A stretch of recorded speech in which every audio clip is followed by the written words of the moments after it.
আশা করছি সবাই ভালো আছেন। এর আগের ভিডিওতে আমার কাছে আপনারা রিকোয়েস্ট করেছিলেন স্কুল জীবনের বাল্যকালের স্মৃতিচারণমূলক একটি গল্প নিয়ে আপনাদের কাছে উপস্থাপন করতে। তো চলুন শুরু করা যাক। গল্পের নাম শেষ ঘন্টার পরেই নীরবতা। স্কুল জীবনের হাজারো স্মৃতি আজও মনকে কাঁদায়। মনে পড়ে প্রতিটি সকাল যখন বন্ধুদের হাসির শব্দে প্রাণ ভরে যেত, স্যারদের কটুর মুখ, আবার মায়া ভরা দৃষ্টি, ম্যাডামদের উপদেশ, ভালোবাসা সব যেন চোখের সামনেই ভেঙে গেল। কত বন্ধু, কত হাসি, কত আনন্দে ভরা ছিল সেই দিনগুলো। টিফিনে একসাথে ভাগাভাগি করে খাওয়া, মাঠে খেলা, পরীক্ষার আগে ভয় আর পরে উল্লাস, সব মিশে আছে সেই সোনালী সময়ের স্মৃতিতে। তারপর একদিন এলো সেই দিন, স্কুলের বিদায়ের দিন।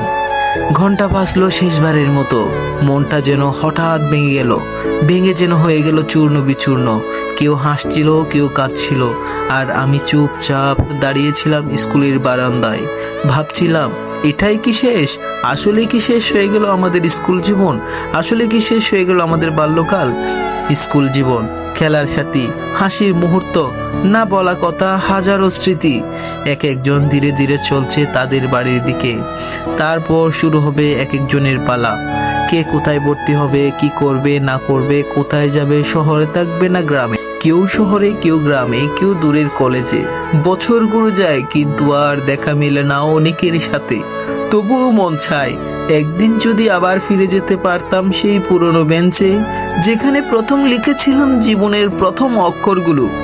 কোথায় হারিয়ে গেল সেই সোনালী বিকেল, সোনালী বন্ধু? প্রিয় বন্ধুরা, আজকে এই পর্যন্ত। শেষ ঘন্টার পরে নীরবতা এই গল্পের দ্বিতীয় পার্ট যদি পড়তে চান তাহলে আমার আইডিতে গিয়ে দেখে আসতে পারেন। ধন্যবাদ।